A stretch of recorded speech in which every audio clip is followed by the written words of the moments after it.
On va se pencher sur une perspective assez audacieuse, une façon de voir les relations internationales comme une immense partie d'échecs.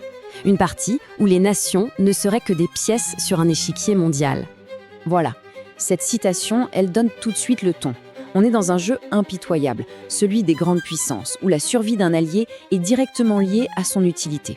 Et une fois que cette utilité disparaît, son sort est scellé. C'est aussi simple et brutal que ça. C'est vraiment le cœur de ce que la source nomme la théorie du pion. L'idée, c'est que pour les superpuissances, les petits États ne sont pas vraiment des partenaires. Non, ils sont vus comme des pions, des pièces sacrifiables au service de leurs propres grands objectifs.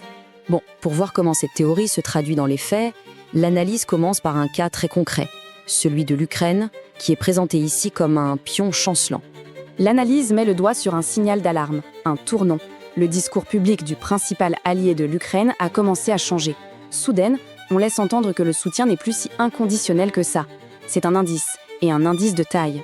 D'après cette théorie, il y aurait 3 signes, 3 étapes, qui montrent qu'une grande puissance est en train de préparer l'abandon d'un allié. D'abord, l'effondrement militaire. Ensuite, la destruction des infrastructures. Et enfin, la touche finale, la trahison politique. Premier signe donc, la rupture sur le plan militaire. L'analyse décrit un système de mobilisation qui serait à bout de souffle, au point que la capacité même à maintenir une force de combat efficace serait sérieusement remise en question. Et puis, il y a la paralysie des infrastructures vitales du pays.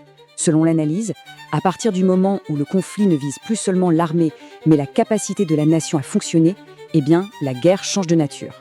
Elle devient une simple lutte pour la survie. Et enfin, la dernière étape, la justification morale. L'analyse postule que pour pouvoir abandonner un pion, il faut d'abord le rendre responsable de son propre sort, le présenter comme moralement en faillite. C'est une manœuvre politique en fait pour justifier un retrait futur. Alors, si l'Ukraine illustre le pion sur l'échiquier militaire, l'analyse change de terrain et se tourne vers Taïwan pour nous parler d'un sacrifice, cette fois économique. Et tout tourne autour de son trésor, l'industrie des semi-conducteurs. Au cœur de l'argumentaire, il y a 7 accords récents sur les semi-conducteurs. Il est présenté ici non pas comme un partenariat gagnant-gagnant, mais plutôt comme l'application d'une stratégie bien connue, celle de la carotte et du bâton. Voyons un peu comment l'analyse décortique cette stratégie. D'un côté, le bâton. La menace de taxes très lourdes sur les puces électroniques qui ne sont pas produites sur le sol américain.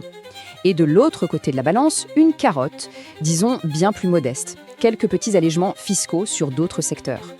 Le prix à payer pour éviter ce fameux bâton est colossal. D'après l'analyse, Taïwan doit s'engager à investir une somme absolument astronomique. 250 milliards de dollars dans de nouvelles usines, aux États-Unis. Alors, tout cet accord est justifié par un concept qui sonne très bien, la chaîne d'approvisionnement de confiance. Mais l'analyse y voit surtout un mot de code, un euphémisme pour une stratégie qui vise à forcer les entreprises taïwanaises à couper les ponts avec leur plus gros client, la Chine continentale.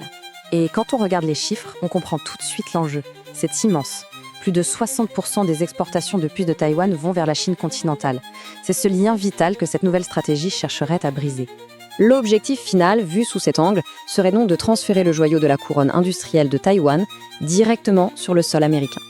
L'analyse va même jusqu'à qualifier ça de drainage sanguin, comme si on vidait l'île de son atout stratégique le plus précieux.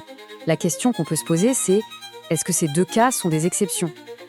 L'analyse soutient que pas du tout. Au contraire, il s'inscrirait dans un schéma qui se répète, une sorte de modèle bien établi de la politique étrangère américaine. Il y aurait comme un fil rouge qui relie des époques très différentes. Du retrait du Sud-Vietnam dans les années 70, à celui beaucoup plus récent d'Afghanistan en 2021, jusqu'à la situation qu'on connaît aujourd'hui en Ukraine.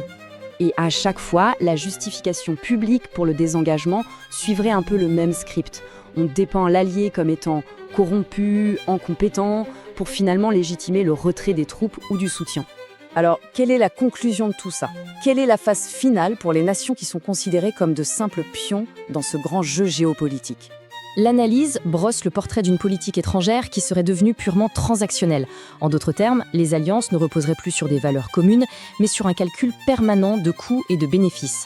Chaque promesse, chaque engagement peut être réévalué à tout moment. Et cette approche, conclut l'analyse, a des conséquences bien plus larges. Elle ne fait pas que trahir un allié ici ou là, non, elle ébranle les fondations même de la confiance sur laquelle tout le système d'alliance mondiale a été construit. L'analyse nous laisse donc sur une question assez provocatrice qui sonne presque comme un avertissement pour n'importe quelle nation qui lierait son destin aux promesses d'une puissance extérieure. Lorsque ces promesses deviennent incertaines, où se trouve réellement la sécurité ?